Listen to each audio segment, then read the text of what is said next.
यार बहुत अंधेरा हो रहा है, मुझे वहाँ नहीं जाना। देखो, हमें सड़क के रास्ते से ही चलना चाहिए। अरे तुम समझ क्यों नहीं रही? ये एक शॉर्टकट रास्ता है, और वैसे भी उन्होंने अपना फार्म हाउस जंगलों के अंदर ही बनाया हुआ है, न कि सड़क किनारे। भाई और कितना दूर है अभी? मेरे तो पैर दर्द होने लगे हैं चलते चलते। सही कहा, मेरे पैरों में भी दर्द हो रहा है। ऊपर से इस जंगल के अंदर मुझे डर भी लग रहा है। डर क्यों रही हो? हम सब साथ हैं, किसी को कुछ नहीं होगा। जब मैं छोटी बच्ची थी तो मेरी माँ मुझे कहानी सुनाया करती थी। उन्होंने मुझे बताया था कि जंगलों में निशाचर होती है जो लोगों का खून पीती है। लगता है तुम बचपन में खाना नहीं खाया करती थी, तभी तुम्हारी माँ तुम्हें डरा कर खाना खिलाया करती होगी और झूठी कहानी बनाया करती होगी। मेरी बात को नजरअंदाज मत करो, मैं झूठ नहीं बोल रही, ये सब हकीकत में होता है। आराध्या ये बात बोल ही रही थी कि तभी उसे ऐसा महसूस होता है जैसे उसके पीछे कोई चल रहा है। आराध्या पीछे पलट कर देखती है, लेकिन पीछे कोई भी नहीं होता। जिसके बाद आराध्या एक बार फिर अपने दोस्तों के साथ चलने लगती है, और तभी एक तेज हवा का झोंका आराध्या के कानों को छू कर जाता है, और उस हवा के झोंके में जैसे किसी ने आराध्या का नाम पुकारा हो। आराध्या। उस आवाज को सुनकर आराध्या एक झटके से पीछे मुड़ती है, पर उसे उस जंगल में जंगल और काले अंधेरे के अलावा कुछ दिखाई नहीं देता। क्या हुआ आराध्या? वो आवाज सुनी तुमने? ऐसा लगा जैसे किसी ने मेरा नाम पुकारा हो। नहीं तो, हमें तो कोई आवाज नहीं आई। आराध्या, ये सब तुम्हारा वहम है। मैं कह रहा हूँ कि तुम ये फालतू की चीज सोचना बंद कर दो। नहीं, ये मेरा वहम नहीं हो सकता, पर जो भी है, ये लोग मेरी बात पर विश्वास नहीं करेंगे, इसलिए मुझे इनके आगे कुछ नहीं बोलना चाहिए। और हाँ, शायद तुम सही कह रहे हो। फिलहाल चलो, हमें कहाँ चलना है? वो सभी आपस में बातें कर ही रहे होते हैं कि तभी उन्हें जंगलों के अंदर एक रोशनी नजर आती है। वो सभी उस रोशनी की तरफ जाते हैं। चारों तरफ बहुत तेज अंधेरा होता है, लेकिन देखते ही देखते वो जंगलों के बीच फार्म हाउस में पहुंच जाते हैं, जहां पर फार्म हाउस को बहुत अच्छे से सजाया हुआ होता है। वहां पर मयंक अपने सभी दोस्तों को देखकर बहुत खुश होता है और उन्हें गले से लगाता है। जितना भी उनका डर था वो सब जा चुका था, क्योंकि अब वो आराम से फार्म हाउस के अंदर पार्टी कर रहे थे। ये मयंक का 22वां बर्थडे था और वो अपने बर्थडे के चलते सभी को पार्टी दे रहा था, लेकिन सभी दोस्तों के आने के बाद भी उसे किसी का इंतजार था। क्या हुआ मयंक, तुम केक कट क्यों नहीं कर रहे हो? चलो जल्दी से केक कट करो ना। वो आने ही वाली होगी, बस अब थोड़ी देर और इंतजार कर लेते हैं। तुम किसकी बात कर रहे हो? कौन आने वाली है? क्या तुमने कोई गर्लफ्रेंड बनाई है? तुम ऐसा भी समझ सकते हो। इतना बोलकर मयंक शर्माने लगता है। तभी उसके फार्म हाउस का दरवाजा खुलता है और उसके अंदर एक बहुत सुंदर लड़की आ रही होती है, जिसने पतली कमर और सुंदर शरीर के साथ साथ लाल रंग की साड़ी पहनी होती है। साथ में उसके लंबे लंबे बाल थे। उसकी सुंदरता मानो जैसे फार्म हाउस की सजावट को 4 चांद लगा रही हो। सबकी नजर अचानक से उस लड़की पर पड़ती है। वो इतनी खूबसूरत थी कि लड़कियां भी उसकी खूबसूरती को देखकर उसके चेहरे से नजर नहीं हटा पा रही थी। तभी वो लड़की हाथों में फूल लिए मयंक के पास आती है और उसे गुलाब का फूल देकर बर्थडे की शुभकामनाएं देती है। उसके चेहरे की हंसी को देखकर सभी लड़के मोहित हो जाते हैं। इतने में पुनीत कहता है, अरे मयंक, क्या कंटाप लड़की है ये? अरे मैंने ऐसी लड़की पूरी कायनात में कभी नहीं देखी। अरे ये तो खूबसूरती में मिस वर्ल्ड को भी फेल कर रही है। ओ तू अपना मुंह बंद रख, ये कोई मिस वर्ल्ड नहीं है, ये मेरी गर्लफ्रेंड है, इसका नाम निशा है। ये सुनते ही आराध्या हैरान हो जाती है। वो निशा को देखती ही रह जाती है। उसके मन में निशा को लेकर बहुत कुछ चल रहा था, लेकिन उसकी खूबसूरती के आगे किसी को कुछ भी दिखाई नहीं दे रहा था। तो यहाँ निशा मयंक और उसके सभी दोस्तों से बात कर रही होती है। उसके हंसते हुए बात करने की तरीके से सब लोग बहुत मोहित होते हैं। निशा सभी के साथ बहुत जल्दी घुल मिल जाती है। इस बात से सब लोग बहुत खुश होते हैं, मानो उस पार्टी को 4 चांद लग गए हो, और सभी निशा के साथ डांस भी करते हैं। देखते ही देखते आधी रात हो जाती है और सभी कुछ ड्रिंक्स के साथ पार्टी को एंजॉय करने लगते हैं। चलो बहुत रात हो गई है, अब हमें आराम करना चाहिए। कल हम अपने अपने घर के लिए निकलेंगे। चलो निशा, कमरे में चलते हैं। मयंक निशा की कमर में हाथ डालकर उसे कमरे के अंदर ले जाता है। निशा भी मयंक के करीब जाकर मदहोश हो जाती है। लेकिन जैसे ही घड़ी के अंदर 3 बजते हैं, निशा देखते ही देखते बला की खूबसूरत से भयानक चुड़ैल में बदल जाती है। उसे देखकर मुर्दा दोबारा मर जाए इतनी खौफनाक लगने लगती है। मयंक के पूरे चेहरे से पसीने टपकने लगते हैं और वो हैरान हो जाता है। अभी तक जिस हसीन लड़की के साथ वो अपनी शाम बिता रहा था, वो एक भयानक चुड़ैल कैसे बन गई? ये बात उसे परेशान करने लगती है। इतने में निशा मयंक से कहती है, क्या हुआ तुम्हें? तुम मुझसे दूर क्यों हो गए हो? मेरे पास आ जाओ, मेरे करीब आ जाओ। मुझे जाने दो, मैं तुम्हारे पास नहीं आना चाहता। कौन हो तुम? मयंक की ये बात सुनकर निशा जोर जोर से हंसने लगती है। उसकी हंसी देखकर मयंक और भी ज्यादा डरने लगता है। तभी निशा एकदम से उनके पास जाती है और उसके गले में अपने नुकीले दांत मारकर उसका सारा खून चूसने लगती है। देखते ही देखते निशा मयंक के पूरे शरीर का खून चूसकर उसके शरीर को सुखा देती है, मानो जैसे उसके शरीर से सब कुछ खत्म हो गया हो। आज मेरी प्यास बुझी है। अब मैं अपने आप को और शक्तिशाली महसूस कर रही हूँ। अभी तो मैं और भी शक्तिशाली महसूस करूंगी, क्योंकि आज मुझे 1 नहीं 2 नहीं बल्कि पूरे 5 लोगों का खून पीने का मौका मिलेगा। इस तरह निशा मयंक का खून पीने के बाद पुनीत के कमरे में जाती है। जैसे ही पुनीत अपने सामने भयानक चुड़ैल को देखता है, वो डर के मारे कांपने लगता है। पुनीत कुछ कर पाता, इतने में तो वो चुड़ैल उसको अचानक से पकड़ लेती है और उसके गले में अपने नुकीले दांत मारकर उसका सारा खून चूसने लगती है। धीरे धीरे वो उसके शरीर का भी सारा खून पी जाती है और खून पीने के बाद वो खुद को और भी ज्यादा शक्तिशाली महसूस करती है। बेचारे पुनीत के शरीर से सारा खून खत्म होने पर वो बिल्कुल सूख जाता है। खून का एक एक कतरा पीने के बाद चुड़ैल उसे छोड़ देती है। कोई नहीं बचेगा, सबके सब मारे जाएंगे। आज मैं सबका खून पी जाऊंगी।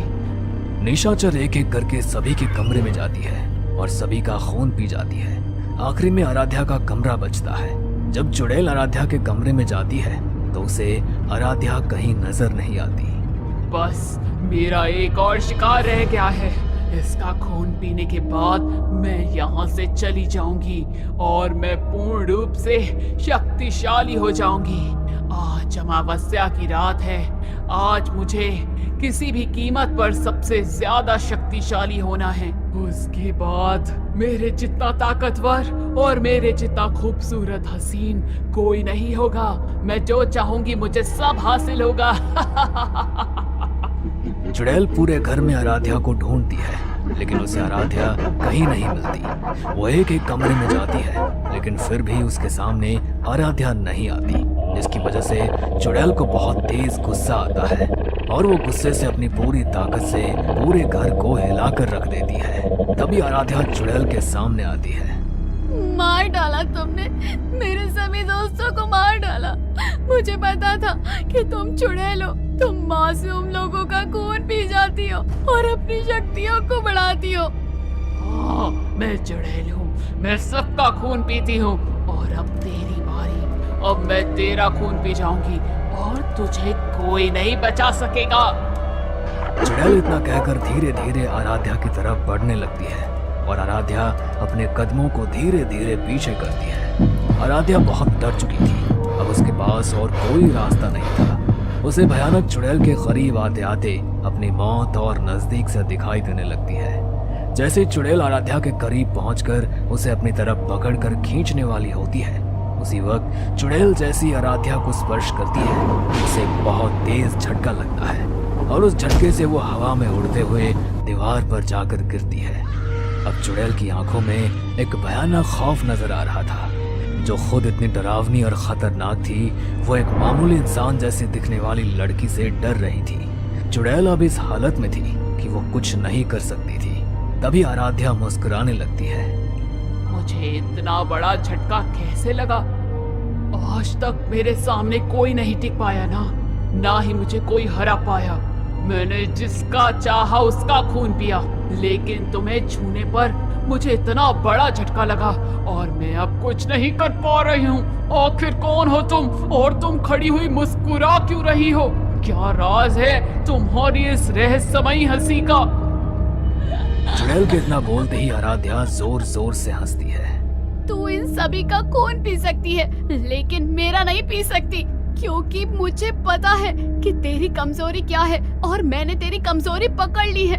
अब तू मुझे हाथ भी नहीं लगा सकती और आज तेरा आखिरी दिन है। देख अब मैं तुझे कैसे खत्म करती हूँ। आराध्या इतना कहकर वहाँ पर पड़ी कुछ लकड़ियों को जलाकर उस आग के चारों तरफ एक गोल घेरा बनाती है, जिसमें वो बैठ जाती है। आराध्या के पास जानवर के कटे हुए बाल और उसकी खाल थी। माना जाता है कि जानवर की बदबू से भयानक प्रेत आत्माएं भी दूर भाग जाते हैं। आराध्या ने कुछ ऐसा ही किया था। उसने बहुत चालाकी से पार्टी के समय निशा के बाल काटकर जानवर की चर्बी में बांध दिए थे और उसे अपने पास रखा था। इसी के कारण चुड़ैल आराध्या का कुछ नहीं कर पाई थी। वो उस अग्नि में जानवर की चर्बी के साथ निशा के बालों को जला देती है। देखते ही देखते वहां एक काला धुआं प्रकट होता है। वो काला धुआं धीरे धीरे चुड़ैल को चारों तरफ से घेर लेता है। उसकी सारी शक्तियां उस धुएं के साथ साथ उसके अंदर से निकल जाती है और वो बहुत कमजोर हो जाती है। तभी आराध्या अपने मुंह से एक मंत्र का जप करती है और चुड़ैल के पैरों की धूल को अग्नि में फूंकती है, जिससे चुड़ैल और भी ज्यादा तड़पने लगती है। माँ, आपकी सुनाई हुई कहानी और बताए हुए तौर से आज मैं इस चुड़ैल का खात्मा कर सकूंगी। आज के बाद ये चुड़ैल फिर कभी किसी का खून नहीं पी पाएगी।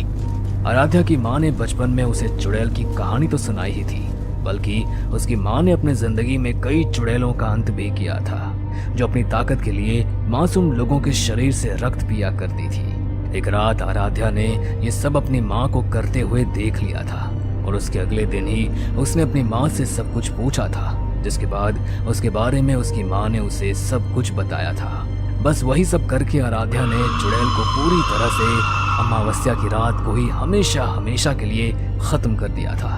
चुड़ैल एक काले धुएं में बदल जाती है। आराध्या उसे एक कांच की बोतल में भरकर समंदर में फेंक देती है और हमेशा हमेशा के लिए उस जंगल से निकलकर चली जाती है। उसे अपने दोस्तों को खोने का अफसोस तो था, लेकिन अपनी जान बचने की खुशी भी थी। अब वो अपनी जिंदगी एक नए सिरे से शुरू करती है और आगे बढ़ती है।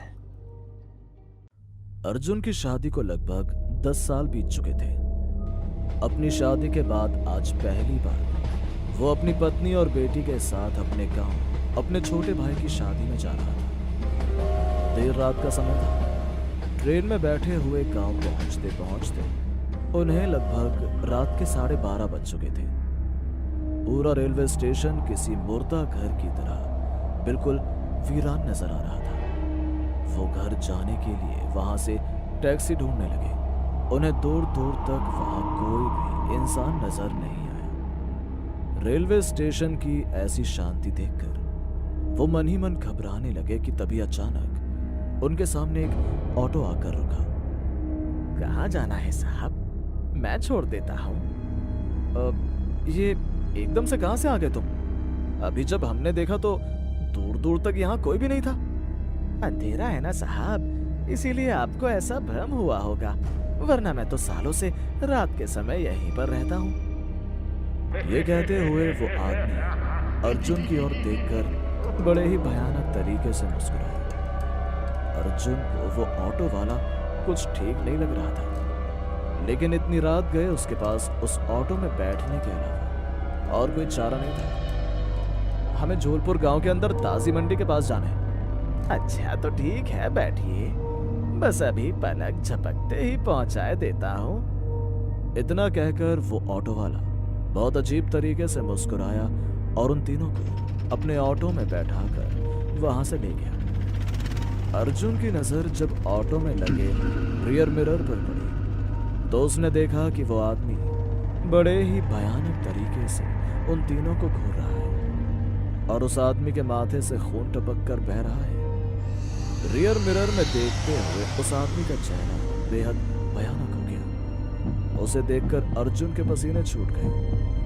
डर के मारे अर्जुन ने अपनी आंखें बंद कर ली, लेकिन उसने जैसे दोबारा अपनी आंखें खोली वैसे ही उस ऑटो वाले का चेहरा बिल्कुल सामान्य हो गया। अर्जुन को लगा कि शायद यह उसका कोई भ्रम है, लेकिन तभी फिर से वो आदमी रियर मिरर में देखते हुए अर्जुन को बेहद शैतानियत भरी नजरों से घूरने लगा। इससे पहले कि अर्जुन उसे कुछ कहता, तभी वो अपने घर के पास पहुंच गए। ऑटो से उतरकर अर्जुन ऑटो वाले को पैसे देने लगा। उसके पास खुले पैसे नहीं थे, तो ऑटो वाले ने उसे बाकी पैसे वापस कर दिए। वो तीनों दूसरी ओर मुड़े ही थे कि तभी अर्जुन ने देखा कि ऑटो वाले ने उसे 50 रुपए ज्यादा दे दिए हैं। वो जैसे ही उसके बाकी पैसे उसे वापस देने के लिए मुड़ा, तो देखा कि पीछे कोई भी नहीं था। अर्जुन और क्रिस्टीना एकदम से घबरा गए, क्योंकि ना तो उन्हें ऑटो स्टार्ट होने की आवाज आई और ना ही दूर दूर तक उन्हें वो ऑटो नजर आया। अर्जुन ने जब ध्यान से उस 50 रुपए के नोट को देखा, तो उसका दिल दहल उठा। उस पर खून से बने अक्षरों में एक चेतावनी लिखी थी कि अब तुम नहीं बचोगे, अपने किए का कर्म तुम अब भोगोगे। अर्जुन ने यह बात क्रिस्टीना को नहीं बताई और वो तीनों अब घर पहुंच गए। घर में आते ही आयान और आनंदिता ने उनका बहुत अच्छा स्वागत किया। रात बहुत हो चुकी थी, इसलिए अर्जुन की मां सो चुकी थी। अर्जुन को तो सब कुछ नॉर्मल लग रहा था। इतने सालों बाद अपने भाई बहन से मिलकर वो बहुत खुश था, लेकिन क्रिस्टीना के चेहरे पर एक अलग सी परेशानी थी। उसे अपने शरीर पर हल्का हल्का भारीपन सा महसूस हो रहा था, जैसे कोई उसके शरीर पर हावी हो रहा हो। धीरे धीरे उसकी पलकें भारी होने लगी और वो अर्जुन और अपनी बेटी अलीसा के साथ अपने कमरे में सोने चली गई। सफर में वो बहुत थक चुके थे, इसीलिए बिस्तर पर लेटते ही अर्जुन और अलीसा की आंख लग गई। लेकिन क्रिस्टीना का मन न जाने क्यों बेचैन हो रहा था। उसे बार बार एक अजीब सी घुटन महसूस हो रही थी, इसलिए वो पूरी रात ठीक से सो नहीं पाई। अगले दिन जब वो उठी तो उसके पूरे बदन में एक अजीब सी थकान थी, जैसे वो कई दिनों से बीमार थी। उसके शरीर पर कहीं कहीं नील पड़ने के निशान थे, जैसे किसी ने उसे बहुत ताकत से मारा हो। घर में खुशी का माहौल था। लगभग 20 दिन बाद आयान की शादी थी। शादी के कामों में मदद करवाने के लिए जैसे तैसे क्रिस्टीना तैयार होकर हॉल में आई, लेकिन वहां आते ही वो अचानक बेहोश होकर जमीन पर गिर पड़ी। सभी लोग उसे इस हालत में देखकर घबरा गए। उन्होंने डॉक्टर को कॉल की और डॉक्टर ने आकर उसका चेकअप किया। देखिए, घबराने की कोई बात नहीं है। अचानक हवा पानी बदलने से इनकी तबीयत खराब हो गई है। मैंने ये दवाइयां लिख दी हैं, 1-2 दिन में इनकी तबीयत बिल्कुल ठीक हो जाएगी। डॉक्टर की बात सुनकर सबकी जान में जा गई। 1-2 दिन बाद क्रिस्टीना अब बिल्कुल ठीक हो गई, लेकिन उसे इस घर में कुछ अजीब एहसास हुआ। उसे हर समय लगता था कि उसके आसपास कोई तो है जो उस पर नजर लग रहा है। उसे अपने साथ हर समय एक परछाई महसूस होने लगी। शादी के काम करते करते एक दिन वो बहुत थक चुकी थी। उस दिन अर्जुन भी शादी के काम से शहर गया था और अलीसा भी आनंदिता के साथ खेलते खेलते उसके पास ही सो गई। उस रात वो कमरे में अकेली थी। बहुत कोशिश करने के बाद भी उसे आज नींद नहीं आ रही थी। वो बार बार करवटें बदल रही थी। वो अपनी आंखें बंद कर नींद आने का इंतजार कर रही थी, लेकिन उसके चेहरे पर एक अलग सी शिकन थी। वो बहुत ही घबराई हुई थी कि तभी उसे अपने पीछे किसी के होने का एहसास हुआ। उसे लगा कि शायद अर्जुन शहर से वापस आ गया। अरे बड़ी जल्दी आ गए तुम। मुझे तो लग रहा था कि तुम कल सुबह ही आओगे। क्रिस्टीना को उसकी बात का कोई जवाब नहीं मिला, लेकिन उसे अपने माथे पर किसी का हाथ महसूस हुआ। तभी उसने अपनी आंखें खोलकर पीछे मुड़कर देखा तो वहां कोई नहीं था। डर के मारे उसका बुरा हाल हो गया और उसे पीछे से किसी के कदमों की आहट सुनाई दी। उसने पीछे मुड़कर देखा तो वहां कोई नहीं था। डर की वजह से उसके शरीर से अब पसीना टपक रहा था। कि तभी उसे अपने पैरों पर किसी के हाथों का एहसास हुआ। उसने जैसे ही सामने देखा तो अचानक उसके पैरों को किसी साए ने बड़ी ही शक्ति के साथ खींचा और वो बिस्तर से नीचे गिर पड़ी। डर के मारे उसका पूरा शरीर कांपने लगा। वो हिम्मत करके उठी और दरवाजे की तरफ भागने लगी। वो जैसे ही दरवाजा खोलने लगी कि तभी वो काला साया उसके शरीर के अंदर समा गया और वो बेहोश हो गई। अगले दिन जब उसकी आंख खुली तो वो अपने बिस्तर पर थी और अर्जुन उसके माथे पर दवाई लगा रहा था। उसके माथे पर बहुत बड़ा चोट का निशान था, जैसे किसी ने जानबूझकर उसके सर को दीवार में दे मारा हो। कुछ देर बाद अर्जुन भी वहां से चला गया। अर्जुन के वहां से जाते ही क्रिस्टीना की आंख लग गई और जब उसकी आंख खुली तो रात हो चुकी थी। क्रिस्टीना ने उठकर खुद को आईने में देखा तो उसे अपने पीछे एक काली परछाई दिखाई दी। उसने जैसे ही पीछे मुड़कर देखा तो वहां कोई नहीं था। उसे वो अपना वहम समझकर टालने की कोशिश करने लगी और वो फिर से बड़े ही ध्यान से आईने में खुद को देखने लगी कि तभी अचानक बहुत ही तेज आवाज के साथ आईना टूटकर चकनाचूर हो गया और कांच के टुकड़े क्रिस्टीना के शरीर में जाकर घुस गए। दर्द के मारे उसके मुंह से भयंकर चीख निकल गई। सभी लोग भागते हुए वहां आए और क्रिस्टीना की हालत देखकर सभी बहुत घबरा गए। तभी क्रिस्टीना बहुत जोर जोर से हंसने लगी और खून से लथपथ शरीर के साथ अपने नाखूनों से दीवार को खुरचने लगी। उसकी उंगलियों से लगातार खून बह रहा था। उसका पूरा शरीर बुरी तरह से जख्मी था। उसे इस हालात में देखकर सभी घर वाले बहुत बुरी तरह डर चुके थे। वो समझ चुके थे कि क्रिस्टीना के शरीर पर किसी शैतान ने कब्जा कर लिया है, इसलिए उन्होंने देर न करते हुए गांव के तांत्रिक बाबा को बुलाया। बाबा को अपने सामने देखते ही क्रिस्टीना बुरी तरह बौखला गई और इधर उधर भागने लगी। तभी बाबा ने मंत्रों से अभिषिक्त जल को उसके शरीर पर छिड़का तो वो नीचे जमीन पर गिर पड़ा। कौन है तू और क्यों परेशान कर रही है इस बच्ची को? नहीं बताऊंगी मैं कभी नहीं। इसे तो मैं अपने साथ लेकर जाऊंगी। तुम सब कुछ नहीं कर पाओगे। वो आत्मा देखने में बहुत ही शक्तिशाली प्रतीत हो रही थी, इसलिए बाबा ने उस पर काबू पाने के लिए अपने झोले से विभूति निकाली और कुछ मंत्रों का उच्चारण करते हुए उसके शरीर पर उस विभूति को छिड़का। उस विभूति का स्पर्श होते ही क्रिस्टीना का शरीर बुरी तरह तड़पने लगा, जैसे उसके शरीर को कोई जला रहा हो। छोड़ दो मुझे, छोड़ो मुझे। जब तक तू ये नहीं बता देती कि तू कौन है, मैं तुझे यहाँ से नहीं जाने दूंगा। इसी तरह तड़पती रहेगी तू। मैं यहाँ अपनी मर्जी से नहीं आई, भेजा गया है मुझे यहाँ। आदेश मिला है मुझे इसे खत्म करने का। भेजा गया है तुझे तो बता किसके कहने पर तू आई यहाँ? तंत्र किया है उसने इस पर। इसके बालों को काट कर तंत्र किया है। नाम बता उसका, कौन है वो? नहीं बता सकती, आदेश है उसका।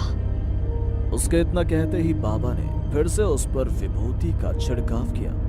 तभी क्रिस्टीना का शरीर बुरी तरह तड़प गया। बता किसने आदेश दिया है तुझे? वो इसी घर का सदस्य है, इसी घर का। क्या कहा? इस घर का सदस्य? लेकिन कौन? मैं नाम नहीं बता सकती, लेकिन वो इस समय भी शमशान में बैठकर अपनी तंत्र क्रिया कर रहा है। अगर उसने उस तंत्र क्रिया को पूर्ण कर लिया तो तुम सब में से कोई भी इसे नहीं बचा पाएगा। इसे मैं अपने साथ ले जाऊंगी।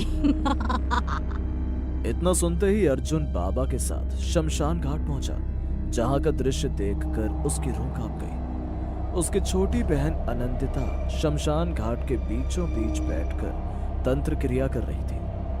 उसके हाथ में एक गुड़िया थी जिस पर किसी के बाल लिपटे हुए थे।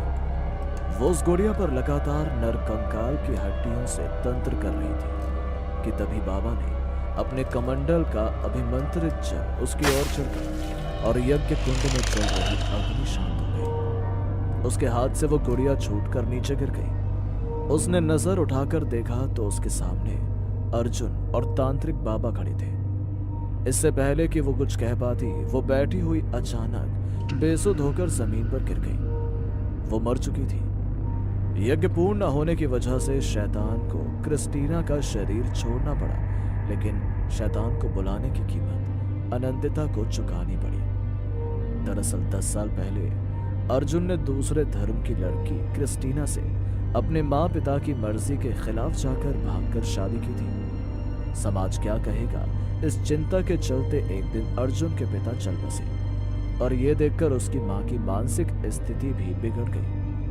अनंतिता अपने पिता की मौत और अपनी माँ की इस हालत का जिम्मेदार क्रिस्टीना को मानती थी। इस बदले की आग में वो पिछले 10 सालों से जलती आ रही थी और इसीलिए इतने सालों से बिना एक बार भी बात किए उसने आयान की शादी के बहाने उन्हें गांव में बुलाया था, ताकि वो क्रिस्टीना पर तंत्र करके उससे अपना बदला ले सके। क्रिस्टीना निर्दोष थी, लेकिन अनंतिता की बदले की भावना ने आज उससे उसकी जिंदगी को ही छीन लिया था। कुछ समय पहले पूजा आज बहुत खुश थी। वो उसकी 12वीं की परीक्षा में अव्वल नंबर से पास हुई थी। आगे की पढ़ाई वो मुंबई में करने वाली थी। वहां उसके परिवार में से कोई रिश्तेदार नहीं था, तो पूजा के पापा ने कॉलेज के हॉस्टल में पूजा को भेजना सही समझा। पहली बार पूजा अपने घर से दूर रहने वाली थी। वो थोड़ी दुखी थी, पर अपने सपने को पूरा करने के लिए उसने कॉलेज के हॉस्टल में जाना ठीक समझा। अपने माँ पापा का आशीर्वाद लेकर वो अपने राह पर निकल पड़ी। उसके पापा उसे हॉस्टल तक छोड़ने आए थे। वे दोनों हॉस्टल में पहुंच गए। बोलिए, मैं आपकी क्या मदद कर सकती हूँ? वो मेरा इस कॉलेज में नंबर आया है और मैं हॉस्टल में ही रहने वाली हूँ। क्या आप मुझे मेरा कमरा नंबर बताएंगी? हाँ जरूर। इतना बोलकर वार्डन ने पूजा की ओर देखा और थोड़ी देर के लिए शांत हो गई। फिर खुद को संभालते हुए वार्डन ने चेहरे पे मुस्कुराहट लाते हुए कहा, ओ, आपका रूम नंबर मिल गया, ये लीजिए चाबी। रूम नंबर क्या है? वो चाबी के टैग पे लिखा है। ओ हाँ, रूम नंबर 501। शुक्रिया। कोई बात नहीं, कुछ भी समस्या आए तो मुझे बोल देना। जी बिल्कुल। पूजा अपने पापा को अलविदा कहकर अपने रूम की तरफ चली रही थी। हॉस्टल बिल्कुल वीरान और सुनसान था। ये बात पूजा को बहुत अजीब लग रही थी। तभी उसे ऐसा लगा कि जैसे उसे किसी ने पीछे से धक्का दिया हो। पूजा ने देखा तो वहां कोई नहीं था। वो थोड़ी घबरा गई। फिर वो नजरअंदाज करके आगे चलने लगी। तभी अचानक उसे महसूस हुआ जैसे उसके साथ साथ उसके पीछे और भी कोई चल रहा हो। सामने लगे शीशे पर पूजा की नजर पड़ी तो वो चौंक गई। उसने देखा तो वहां एक लड़की खड़ी थी। कौन हो तुम? मैं प्रिया हूँ। तुम 501 में रहने वाली हो ना? हाँ, पर क्यों? वहाँ मत रहो, नहीं तुम मारी जाओगी। कुछ भी। वैसे तुम कौन हो? यहाँ पे रहती हो क्या? इसी कॉलेज में हो? तुमसे मतलब? ठीक है, तुम्हारी मर्जी। इतना बोलकर पूजा बस 2 कदम आगे चली और पीछे मुड़कर देखा तो वहां पे प्रिया नहीं थी। ये देखकर वो थोड़ी परेशान हो गई, मगर कुछ सोचकर वो अपने रूम की तरफ चली गई। पूजा का रूम बड़ा ही अच्छा और साफ सुथरा था। खाना खाने के बाद जब पूजा रूम में आई तो उसने सोचा ठंडी हवा में बालकनी में किताब पढ़ी जाए। उसकी बालकनी से बाहर का कुआं साफ दिखाई देता था, जो कि रात के अंधेरे में काफी डरावना लग रहा था। वो किताब पढ़ने लगी, तभी उसे कुएं के पास किसी की परछाई दिखाई दी, मगर अगले ही पल वो परछाई वहां से गायब हो गई। पूजा को अब नींद आने लगी। वो सोने जाने के लिए जैसे ही पीछे मुड़ी तो पीछे प्रिया खड़ी थी, जो पूजा को बगैर पल के झपकाए घूर कर देखे जा रही थी। उसे देखकर पता नहीं क्यों पूजा के डर से रोंगटे खड़े होने लगे। उसने डरते हकलाते हुए कहा, कौन हो तुम? तभी अचानक टेबल पर रखा हुआ टेबल लैंप जमीन पर गिर गया। पूजा तुरंत टेबल की ओर चली गई। उसने टेबल लैंप रखकर जैसे ही वापस पीछे मुड़कर देखा तो अब वहां कोई नहीं था। पूजा को अब अपना सर घूमता हुआ सा महसूस हुआ। वो बड़बड़ाने लगी, ये मेरे साथ क्या हो रहा है? इतना बोलते हुए पूजा अपने सर को दोनों हाथों से पकड़कर बेड पर गिर गई। तभी उसे अपने हाथ पर पानी की बूंदें टपकती हुई महसूस हुई। पूजा ने तुरंत अपनी नजरें छत की ओर कर ली, मगर उसने देखा कि छत पर कोई लीकेज नहीं था। पूजा अपने हाथ को टॉवल से साफ करने ही वाली थी कि अचानक उसने देखा कि उसका पूरा हाथ खून से सना हुआ था। जब उसने गिरती हुई बूंदों को गौर से देखा तो वो बुरी तरह से डर गई, क्योंकि छत से पानी नहीं खून टपक रहा था। पूजा ने बड़ी हिम्मत करके दोबारा डरते हुए जब छत की ओर देखा तो छत को देखकर उसके होश उड़ गए। उसने देखा छत पर एक लड़की छिपकली की तरह चिपकी हुई उसे घूर रही थी। उसके चेहरे का एक हिस्सा उसके लंबे लंबे बालों से ढका हुआ था और दूसरा हिस्सा बहुत ही भयानक दिखाई दे रहा था। उसके बाल बेहद लंबे थे, उसकी दोनों आंखें पूरी तरह लाल थी और उसकी दोनों आंखों में से खून की बूंदें नीचे टपक रही थी। इस भयानक मंजर को देखकर पूजा के गले से दबी दबी सी एक आवाज तक नहीं निकल पाई, जो उसके गले में ही दब कर रह गई। अचानक वो लड़की बेहद फुर्ती से कूद कर नीचे आ गई और पूजा को घूर कर खा जाने वाली नजरों से देखने लगी। पूजा वहां से भागना चाहती थी, मगर उसे ऐसा महसूस हो रहा था जैसे कि किसी ने उसके पैरों को बुरी तरह से जकड़ लिया हो। उसे अपने हाथ पैर बेजान से होते हुए महसूस होने लगे। पूजा कपकपाती हुई उसकी ओर देखकर बोली, कौन हो तुम और मुझसे क्या चाहती हो? मगर उस लड़की ने पूजा की बात का कोई जवाब नहीं दिया। वह बस पूजा को घूरे जा रही थी। अचानक उस लड़की की जीभ बेहद लंबी हो गई और उसकी जीभ ने पूजा की गर्दन को जकड़ लिया। पूजा को अपना दम घुटता हुआ सा महसूस हुआ। उसकी जीभ की पकड़ मजबूत होती जा रही थी। पूजा को ऐसा महसूस हुआ जैसे कि कोई उसके शरीर से उसका खून खींच रहा हो। तभी अचानक पूजा के कानों में वार्डन की आवाज आई। क्या हुआ तुम्हें? क्या तुम बहरी हो? मैं इतनी देर से तुम्हें आवाज लगा रही हूँ, लेकिन तुम कुछ जवाब ही नहीं दे रही, बस बुत बनी खड़ी हुई हो। अचानक वो भयानक चेहरे वाली लड़की वहां से गायब हो गई और पूजा ने खुद को अकेला खड़ा हुआ पाया। उसे अपने शरीर में जान आती हुई महसूस हुई। अब वो अपने पैर हिला सकती थी। उसने बड़ी फुर्ती से वार्डन की ओर पलटकर देखा। पूजा का पूरा शरीर पसीने से भीग रहा था। उसके चेहरे से पसीने की बूंद टपक रही थी। पूजा की यह हालत देखकर वार्डन बुरी तरह से घबरा गई। वह तुरंत पूजा के पास आकर बोली, क्या हुआ? तुम ठीक तो हो? पानी, प्लीज मुझे एक गिलास पानी पिला दीजिए। वार्डन ने तुरंत पानी की बोतल निकालकर पूजा की ओर बढ़ा दी। पूजा एक ही सांस में सारा का सारा पानी पी गई और हैरान नजरों से वार्डन की ओर देखकर बोली, क्या हुआ? तुम्हारे चेहरे पर ये पसीना कैसा? पूजा ने एक ही सांस में वार्डन को सारी घटना बता दी। पूजा ने देखा कि वार्डन का चेहरा उतर गया। उसके चेहरे पर खौफ की परछाइयां लहराने लगी। मगर पूजा ने देखा वार्डन ने अचानक खुद को संभाल लिया और उसने गंभीर लहजे में पूजा की ओर देखकर कहा, कभी कभी हमें जो दिखता है वो सच नहीं होता पूजा, हमारी आंखों का भ्रम होता है। याद रखना, अगर तुम इसे सच समझोगी तो वो सच होगा, और अगर भ्रम समझोगी तो सिवाय भ्रम के अलावा और कुछ भी नहीं होगा। पूजा वार्डन को हैरत भरी नजरों से देखने लगी। मैं आपकी किसी भी बात का मतलब नहीं समझ पा रही हूँ। प्लीज आप मुझे बताएं कि आखिर ये सब क्या हो रहा है। मुझे पूरा यकीन है आप इस बारे में जरूर कुछ न कुछ जानती होंगी। पूजा की बात सुनकर वार्डन पूजा को बहुत गौर से देखने लगी और उसके बाद वार्डन ने पूजा को जो कुछ बताया उसे सुनकर पूजा के होश उड़ गए। वार्डन ने उसे बताया कि बहुत सालों पहले इस कमरे में प्रिया नाम की एक लड़की रहा करती थी। कहते हैं कि वो एक शैतान की पुजारन थी। उसे काला जादू करने में महारत हासिल थी। लोगों को परेशान करके उसे मजा आता था। हॉस्टल के सारे स्टूडेंट उसके नाम से ही घबराते थे। फिर कुछ समय बाद हॉस्टल में लड़कियों के गायब होने की घटनाएं शुरू होने लगी, मगर किसी की इतनी हिम्मत नहीं थी कि वो प्रिया के ऊपर उंगली उठा सके। एक दिन हॉस्टल के वार्डन ने प्रिया को अपनी आंखों से हॉस्टल की एक लड़की को बलि देते हुए देख लिया। शैतान को खुश करने के लिए वो निर्दोष और मासूम लड़कियों की बलि देकर उनकी लाश उसके सामने कुएं में फेंक दिया करती थी। दूसरे दिन वार्डन ने ये सारी आंखों देखी घटना हॉस्टल में फैला दी। जो लड़कियां इस हॉस्टल से गायब हुई थी, इस बात का जब उनके पेरेंट्स को पता लगा तो ये सुनकर वो आग बबूला हो गए। उनमें से किसी ने भी पुलिस में रिपोर्ट दर्ज नहीं कराई, बल्कि वो सीधे हॉस्टल में आ धमके और उन्होंने इसी रूम में प्रिया को जिंदा जला दिया और उसकी लाश को उसी कुएं में फेंक दिया जिस कुएं में वो लड़कियों को मारकर फेंक दिया करती थी। हॉस्टल की रेपुटेशन खराब ना हो इसलिए ये बात मीडिया और पुलिस से छुपा ली गई और इस कमरे को बंद कर दिया गया। सालों बाद जब इस रूम को खोला गया तो रहस्यमयी घटनाएं होनी शुरू हो गई। इस कमरे में कोई भी लड़की रुकती तो दूसरे दिन वो यहाँ से भाग जाती या फिर रहस्यमयी तरीके से गायब हो जाती।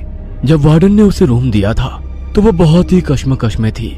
वार्डन की बात सुनकर पूजा खौफ भरी नजरों से वार्डन की ओर देखने लगी। उसने हकलाते हुए वार्डन की ओर देखकर कहा, अगर ऐसी बात थी तो फिर आपने मुझे इस बारे में पहले क्यों नहीं बताया?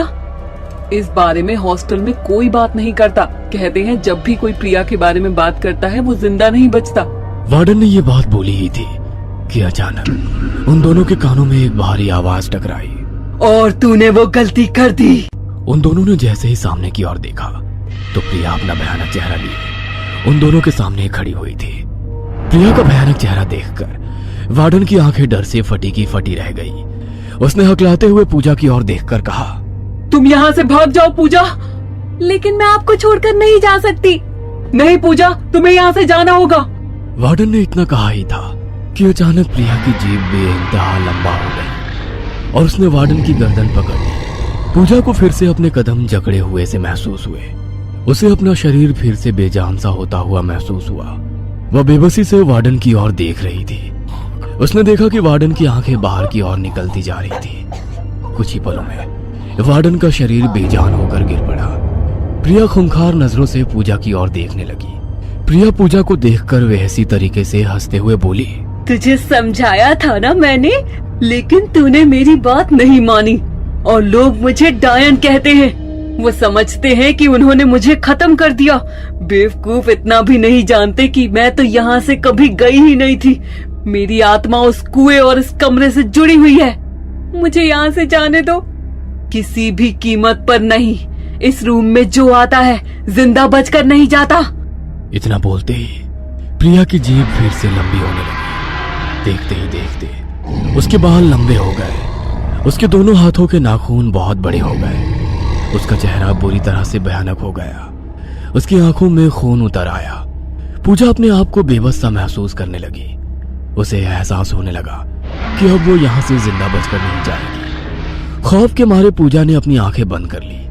तभी उसने कानों में वार्डन की बताई हुई बात गूंज गई। वार्डन ने कुछ देर पहले उससे कहा था कि अगर उसे सच मानोगी तो वो सच होगा और अगर भ्रम मानोगी तो वो भ्रम होगा। और अब पूजा के दिमाग में प्रिया की बात भी दौड़ने लगी। प्रिया ने भी कुछ देर पहले उससे कहा था कि वो उस कुएं और इस कमरे से जुड़ी हुई है। पूजा के दिमाग में ख्याल आया कि अगर वो इस कमरे से बाहर निकलने में कामयाब हो जाती है तो शायद उसकी जान बच सकती है। पूजा ने मन ही मन अपने इरादे को मजबूत किया और बेखौफ होकर आंखें खोल दी और अपनी आवाज तेज करते हुए प्रिया की ओर देखकर कहा, तू सिर्फ एक भ्रम है और कुछ नहीं। तू तो पहले से ही मर चुकी है। तू मेरा क्या बिगाड़ेगी? पूजा की बात सुनते ही प्रिया की लंबी होती जीभ वहीं के वहीं रुक गई। अचानक पूजा को अपने अंदर जान आती हुई महसूस हुई और वो बगैर देरी किए बेहद फुर्ती से कमरे के बाहर की ओर भागी। प्रिया चाहकर भी उसका पीछा नहीं कर पाई। पूजा दौड़कर हॉस्टल से बाहर निकल आई। अपना सामान वहीं छोड़कर पहली बस से अपने शहर वापस आ गई और उसने सारी घटना अपने पेरेंट्स को बताई। अगले दिन हॉस्टल की वार्डन की लाश हॉस्टल में प्रिया के कमरे में मिली। सब जानते हैं कि वार्डन की हत्या किसने की है, पर किसी ने भी डर और खौफ की वजह से कोई सवाल नहीं उठाया। मगर पूजा जानती थी क्योंकि उसकी ही आंखों के सामने उस डायन ने वार्डन को मार डाला था और उसके बाद हमेशा के लिए प्रिया के कमरे में ताला लगा दिया गया और उस कुएं को बंद कर दिया गया। पूजा आज भी जब उस हॉन्टेड हॉस्टल को याद करती है तो उसके डर से रोंगटे खड़े हो जाते हैं और वो रातों को आज भी चैन से सो नहीं पाती और डर कर उठ जाया करती है।